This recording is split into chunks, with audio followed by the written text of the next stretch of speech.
हमारा परिधान है और हमारा संगीत है। हम जिस सभ्यता में जन्म लेते हैं, जिस भाषाई परिवेश में जन्म लेते हैं, भगवान हमारी पूजा को उसी भाषा में स्वीकार भी करते हैं। अगर केवल संस्कृत ही मान्य होगी तो फिर अंग्रेज पूजा नहीं करेंगे। अगर केवल संस्कृत ही मान्य होगी तो तमिल पूजा नहीं करेंगे। जमनालाल बजाज का संस्मरण मैंने पढ़ा है। एक लंदन से आया अंग्रेज जब गौ माता की पूजा किया तो ये बात जमनालाल बजाज लिखे हैं, पंडित श्री राम शर्मा आचार्य जी अपने पत्रिका में प्रकाशित किए हैं। बड़े ही एथेंटिक उदाहरण मैं दे रहा हूं। तो मुसलमान था, उस जो गाय की सेवा था, बोला कि ये मालिक जब गौ माता की सेवा करते थे तो जंगल में लेके जाते थे, और एक दिन मैं गया तो देखा कि गौ माता हमारे मालिक से अंग्रेजी में बात कर रही थी, अंग्रेजी में बात कर रही थी। इसलिए आपने बहुत अच्छा भजन किया। हम लोग भोजपुरी अंचल में बैठे हैं। अगर कबीर ने सभुकरी में भजन किया तो भगवान ने सुना, तुलसी ने अवधी में किया तो सुना, सूर ने ब्रज में किया तो सुना। जिसने जिस भाषा में बुलाया तो ही मोहि नाते अनेक मानिए, जो भावे तात मात बंधु सखा सब विधि। मैं बार बार क्षमा मांगते हुए कहूंगा, आपको जो भाषा आती है ना उसी भाषा में बुलाइए ना, भगवान उसी भाषा में आपसे बात करेंगे। तो तमिल से मिलेंगे तो तमिल में बात करेंगे, और हमारे भोजपुरी वाले से मिलेंगे तो भोजपुरी वाले से बात करेंगे। उनकी कोई एक भाषा संस्कृत नहीं थी। संस्कृत तो पैदा हुई यहीं पर ना। इससे पहले भाषा जो परा, पश्चंतु, मध्यमा, वैखरी 4 भाषा होती है। परा भाषा तो शब्द ही नहीं होता, उसमें निशब्द की भाषा भी जो परमात्मा सुन सकता है वो भोजपुरी का नहीं सुन लेगा। तो आपने नहीं, आप इतना दूर से आई हैं, हमको लगा कि आपको अच्छा नहीं लगेगा। आपने इतना बढ़िया देवी जी का गीत गाया। देवी का पचरा तो हमारी भाषा में है, और यहाँ भगवती पार्वती की और शिव की प्रार्थना भी चल रही है। तो इसलिए तो महाराज जी आप जो गाए ना वो हमारे बस का नहीं है। ये कहाँ से गा पाएंगे? हम तो भी आपके विद्यार्थी हैं।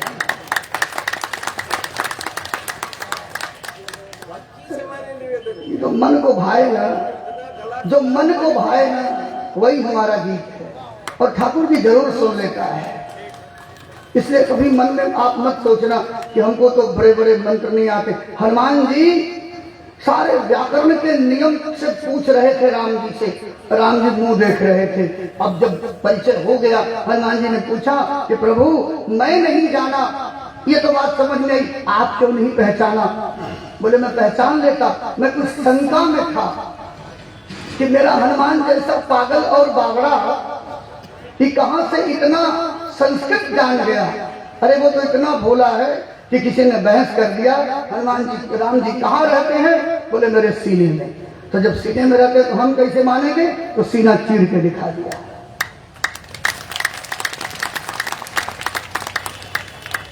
जैसे आपको आता है आपके बच्चे। यही शिव पुराण तो हमको सिखाता है कि दुर्वा है, तुलसी है, बिल्व पत्र है, फूल है, पत्ता है, जो आपको मिलता है, जो आपकी भाषा है। आपके विचार उत्तम होने चाहिए। भाषा तो आजकल बड़ी लच्छेदार लोग बोल लेते हैं, और भीतर इतना कचरा भरा है कि जब समझ में आ गया तो थूकने लगते। इसलिए भाषाओं पर मत जाओ, भेष पर मत जाओ, विचार पर मत जाओ। विचार महत्वपूर्ण है। विचार गौतम जी को जब कोटि पार्थिव शिवलिंग बना करके ऋषि गौतम जब भगवान शिव की आराधना किए, भगवती पार्वती के सहित परमात्मा शिव प्रकट हुए। ऋषिवर मुझे पता है कि ये सभी के सभी ऋषि तुम्हारे साथ छल किए हैं, अपनी पत्नियों की बात सुन करके प्रपंच किए हैं। मैं इनको अभी श्राप दूंगा। गौतम खड़े हो गए, ना ना ना प्रभु, श्राप नहीं देना इनको। ये भक्तों की दृष्टि देख लो, कुंती खड़ी है। जिस समय परीक्षित का प्रभु ने पेट में जाकर गर्भ उसके उदर में ही जाकर के जब परीक्षित की रक्षा किया, रोते हुए उत्तरा जब जाती है, पाही पाही महायोगिन देव देव नमस्ते, हे प्रभु मेरी रक्षा करिए। जब वो रोती हुई जाती है, उसके गर्भ में प्रभु जी अंगुष्ठ प्रमाण से प्रवेश करके जब रक्षा किए तो कुंती प्रार्थना कर रही है। पहले तो उनके नाम की प्रार्थना, फिर उसने कहा कि प्रभु आपने तो अपनी माँ से भी हमें धन्य कर दिया। अरे अपनी माँ के तो 6 पुत्र मारे गए, 7वां शंकर बलदाऊ जी, 8वां आप आए, 6 के 6 कंस ने पटक के मार डाला शिला पर। आपने तो हमारे पुत्रों की, उनके पुत्रों की, उनके पुत्रों की 3 पीढ़ियों की आपने रक्षा किया। हे प्रभु आप तो अपने माता से भी अपने भक्तों को मान लेते। बुआ लगती थी, ठाकुर जी ने कहा मांग तो क्या चाहिए तुझे, बुआ जो मांगना है मांग ले। आंखों में आंसू भर के कुंती ने कहा मुझे दुख चाहिए, मुझे दुख चाहिए प्रभु। मुझे पता है कि आपके दर्शन करने के बाद पुनः जन्म नहीं मिलता, आदमी आवागमन के बंधन से मुक्त हो जाता है, लेकिन मुझे दुख चाहिए, मुझे बार बार जन्म चाहिए और मुझे दुख चाहिए। अरे अरे भाई और कुछ नहीं चाहिए, लेकिन दुख काहे ना, चलो जन्म दे दिया तुमको, दुख काहे? बोले प्रभु सुख में याद कौन करता है आपको? अगर मुझे दुख नहीं होता, मेरे पति की असामयिक मृत्यु नहीं होती, मेरे पुत्रों को लाक्षागृह में जला के मार डालने का प्रयास नहीं होता, मेरी बहू को भारी सभा में नग्न नहीं किया गया होता, मेरे बच्चों को वन नहीं भेजा होता, तो शायद सब कुछ होता, आप नहीं होते। इसलिए ना मुझे जन्म भी चाहिए और मुझे दुख भी चाहिए। मरे हुए पिता की लाश को सामने रख के प्रहलाद कहेगा प्रभु मुझे पता है कि परंपरा के आधार पर मैं राजा बन जाऊंगा, लेकिन यही प्रार्थना है कि मैं राजा बनने के बाद, धन होने के बाद, वैभव होने के बाद, यश मान कीर्ति होने के बाद आपको न भूल जाऊंगा। भक्तों की मांग अद्भुत। कहा गौतम ने कहा हे परमेश्वर, हे शिव, अगर इन ऋषियों ने मेरे साथ ये नहीं किया होता तो आप कैसे मिलते? ये बहाना था आपसे मिलने का, ये हमको ऐसा नहीं करते। अगर तपस्या करके गणेश जी से गौ बना के मुझे बहिष्कृत नहीं करते, मुझे ठोकरें नहीं मिलती, मुझे निकाला नहीं होता, मैं पृथ्वी का भ्रमण नहीं करता, आपके कोटि शिव पार्थिव लिंगों को बना के पूजता नहीं, तो शायद मुझे सब कुछ मिलता। आप नहीं मिलते और आपकी कीमत पर मुझे सब कुछ सिखाता।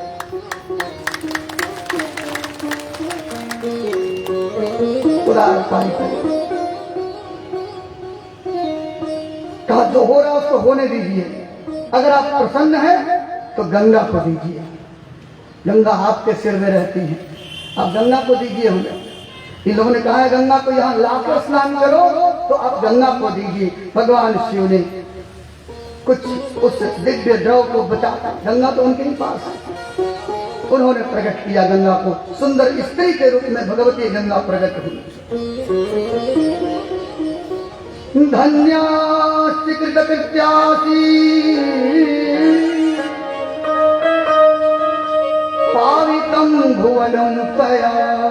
गंगा जी की आराधना कर रहे हैं श्लोक में। मां च पावै गंगे त्वं पतंत निरये ध्रुवम्। एक बूंद जल भी अगर आपका कंठ से नीचे उतर जाए मुक्ति मिल जाती है। हे गंगे आप धन्य हैं, मैं कृतकृत हूँ, जगत को पवित्र करने के लिए ही आप दिव्य लोक को छोड़ करके, परमात्मा के आश्रय को छोड़ करके इस धरा पर बैठे हैं।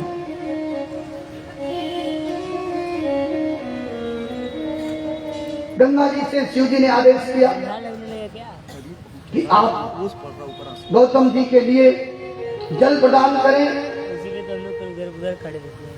अब गौतम जी थोड़े लोग बढ़ गए, बोले प्रभु अब जब गंगा जी आई गई हैं तो यहाँ से जाने को मत भूलिए, एक अंश से यहाँ भी विद्यमान हूँ। बोली मैं तो शीघ्र चली जाऊंगी, जल्दी से अपने 108 घड़े से जल से नहा लो, मैं जा रही हूँ।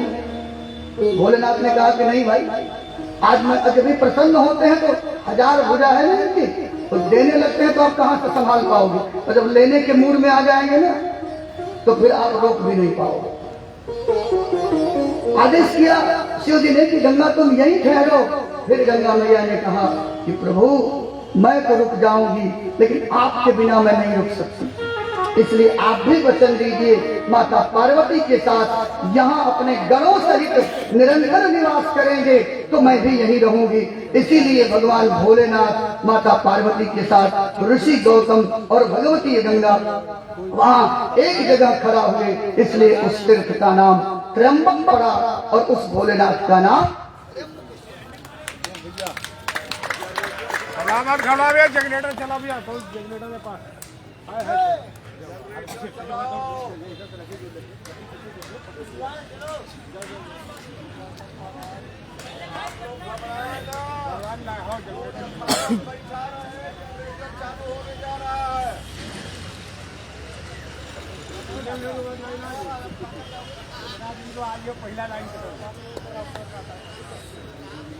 चलिए भाई 8 दिन में पहली बार कटी ना, आज पहला बार आज 2 मिनट में आज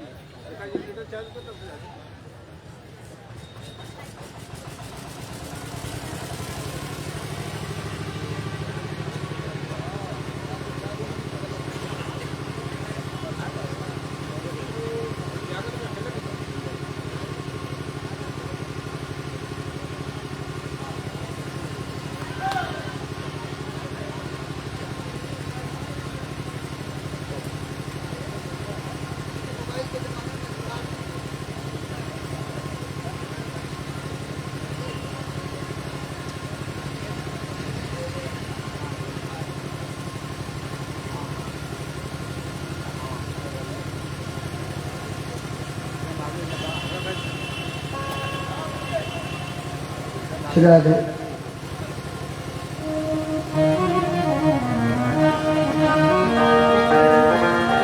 बोले त्र्यंबकेश्वर महादेव की।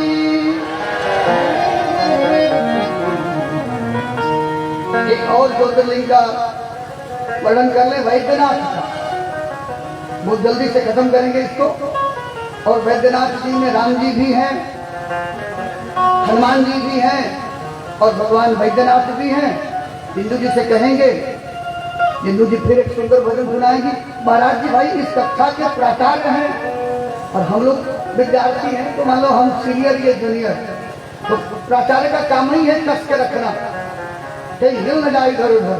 इसलिए महाराज जी की बात को आशीर्वाद मान करके तब भजन गाना, मन में कोई भाव रख के नहीं। जब बड़े कुछ समझाए ना तो बड़ा भाग्य होता है, तब समझाते हैं। भगवान वैद्यनाथ कैसे प्रकट हुए, इस कथा को सूत जी से ऋषियों ने पूछा। रावण हो राक्षसो मानी मान परायण अपराध हरम भक्त्या कैलासे पर्वतोत्तमम्। इसी समय अभिमानी रावण भगवान शिव की बड़ी हठपूर्वक उत्कट तपस्या किया।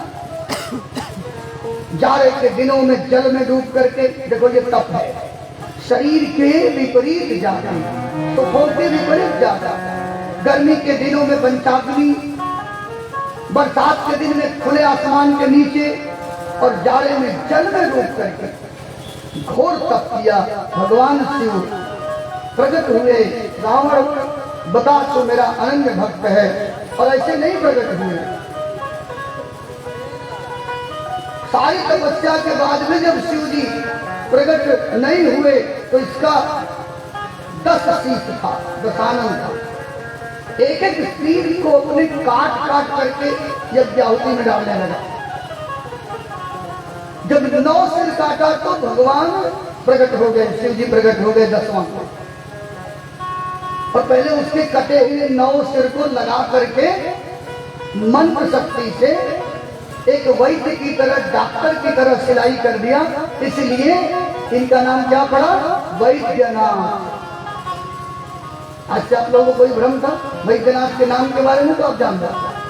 ये वैद्य की तरह से रावण के कटे हुए सिरों को तत्काल जोड़ दिया, टाका लगा के दवाई लगा दिया, एकदम जैसे कि पैसे हो गए। तो इनका नाम क्या पड़ा। रावण ने कहा कि हे प्रभु, आप किसी बड़े विद्वान वैद्य के समान आपने हमारा ये कटा हुआ सिर जोड़ करके सिल दिया, इसलिए आज से आपको हम वैद्यनाथ कह के पुकारेंगे और इसी तरह से भगवान का नाम वैद्यनाथ पड़ा। बोलिए वैद्यनाथ सतगुरु भगवान की। तमाम लोग जाते हैं इधर पूर्वी भारत में कांवर लेकर के, बोल बम। कौन कौन गया है बोल बम? कांवर लेके ऐसे दर्शन करने कांवर लेके। हमको तो 105 किलोमीटर की पैदल यात्रा से डर गए, हम तो नहीं जा पाए। हाँ? कितना है? आप गाड़ी से गई, चलो आप धन्य हो। कहा कि हे प्रभु आप चलिए, हमारे लंका में चलिए। भगवान शिव ने कहा कि ये जाना तो ठीक नहीं है इसके साथ, लेकिन फिर भी हट कर गया प्रभु। तलवार ले आई ना, बोले अभी 10 काट के रख देंगे, नहीं चलेंगे तो। अब जहां ये बात आई तो भगवान को तो भाई भक्त परायण है ना। तो भगवान शिव ने कहा ठीक है हम चलते हैं। अब आगे जैसे ही लेके चला और जहां पर वैद्यनाथ जी हैं चिता भूमो, उस स्थान पर एक ग्वाला जो था, एक गोप था, बैजू गोप करके उसका नाम था। वो ग्वाला बकरी भैंस चराते हुए, गाय चराते हुए मिल गया। भगवान की लीला से रावण को बड़ा तीव्र वेग से उसको मूत्र वेग आया। अब वो रोक नहीं पाया। अब एकदम भगवान की लीला से तो रोक कहां से पाएगा। उस ग्वाले से कहा कि बेटा, अतः शिव जी के उत्पत्ति में ग्वालों का बड़ा योगदान है, और इसीलिए देखिए ग्वाल वंशज हमारे भगत जी इस आयोजन को आहूत किए हैं। पूरे शिव पुराण में ग्वालों की महिमा भरी पड़ी है। श्रीमद् भागवत में तो केवल 10वें स्कंध में है, लेकिन यहाँ तो पूरा आद्योपांत है। ग्वाले से कहा कि ये, अच्छा कुछ लोग कहते हैं कि भगवान विष्णु ही आए थे, रामायण में इसका ही वर्णन है, भगवान नारायण ही आए थे, लेकिन चला जाएगा शिव जी को और भी शैव शक्ति से बलवान हो जाएगा, ग्वाला बन के आए, गोप बन के आए। इसीलिए तो वो नाराज हुआ था। किसी रामायण में वर्णन मिलता है कि जब उसको बाद में पता चला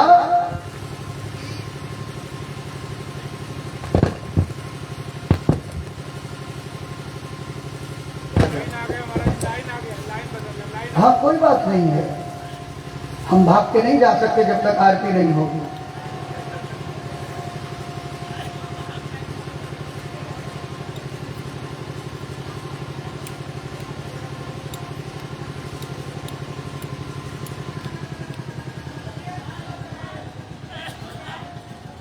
चलो बढ़िया लाइट आ गई।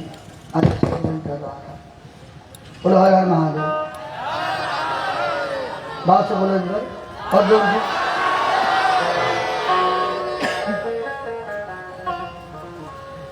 कहा कि बेटा तुम इसको पकड़, जरा मैं आ रहा हूं। और गया तो वहीं घंटों लग गया।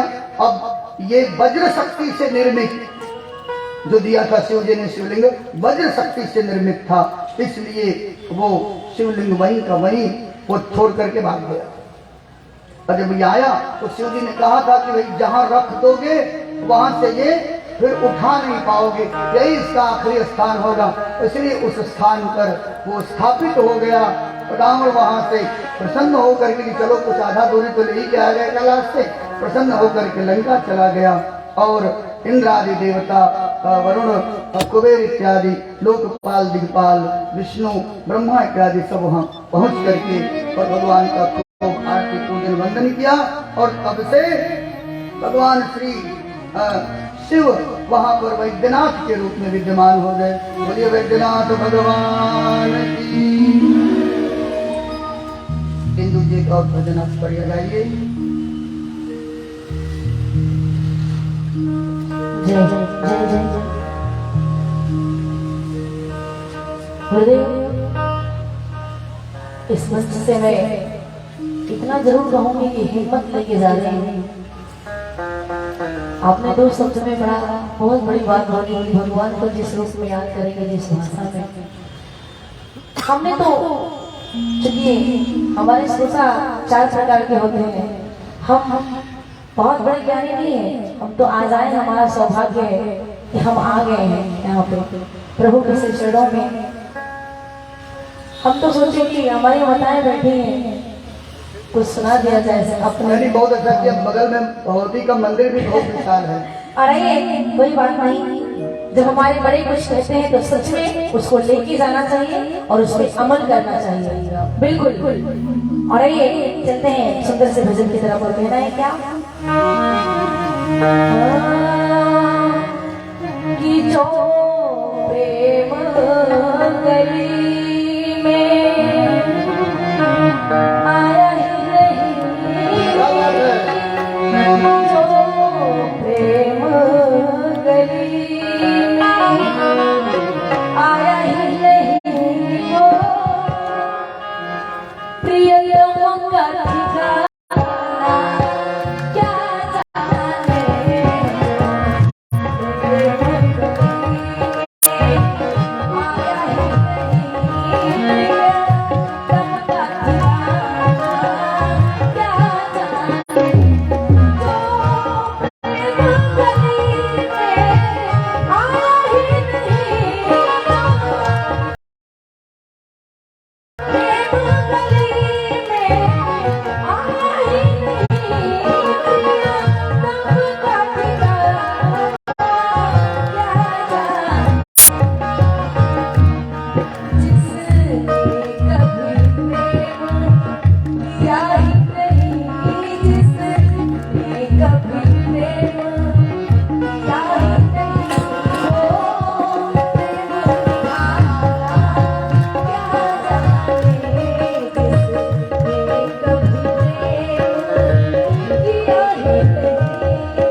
बात इस भजन में कहना है कि कोई कितना भी चाहे ज्ञान कहे, कोई कितना भी चाहे ज्ञान कहे, भगवान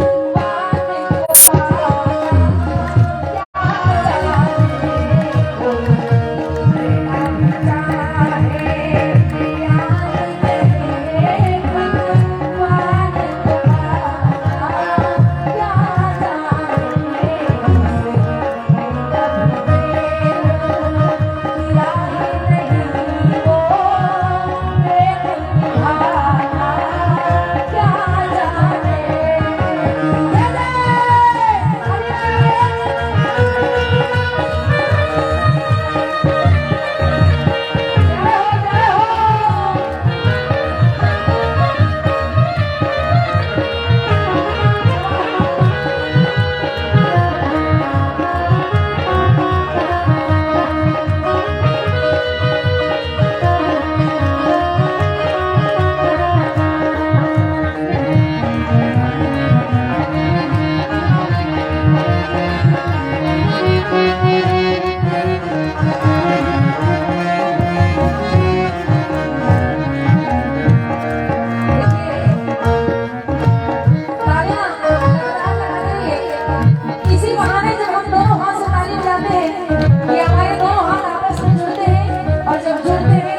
बहाने गालियां लगाती है और काम करते रहते हैं। कह रहा है ओ यह दुनिया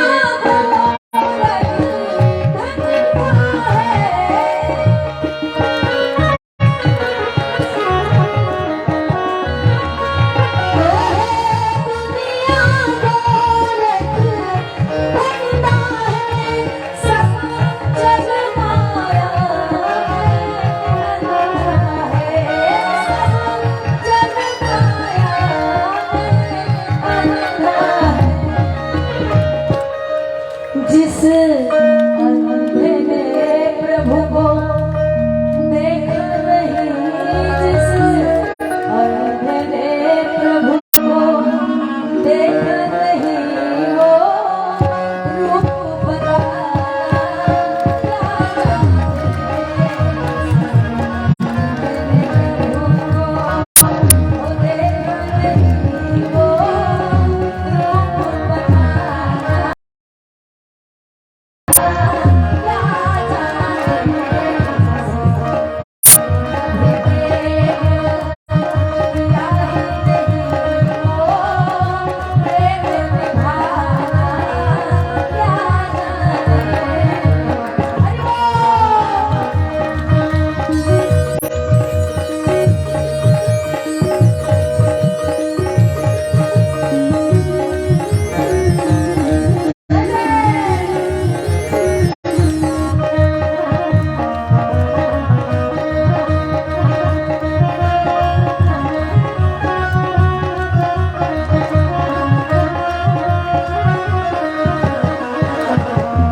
बहुत सुंदर सी बात कहना है जिस दिल में दर्द हुआ,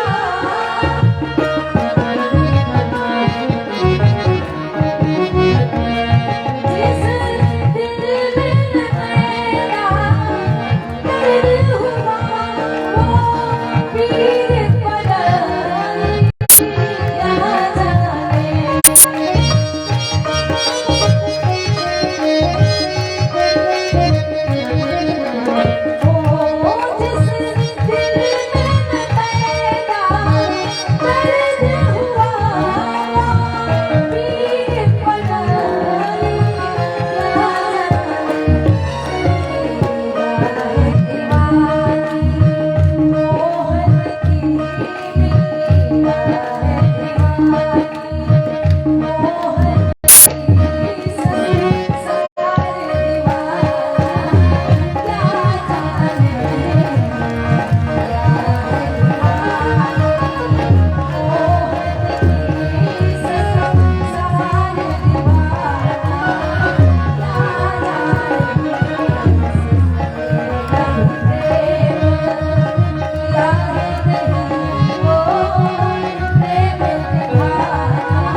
कल दोपहर में 1 बजे पार्थिव शिवलिंग बना के पूजन करना है।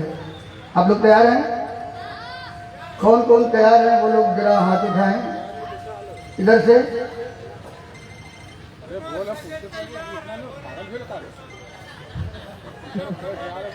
बाबा जी एक मिनट महाराज जी, केवल 12 आदमी आए हैं जी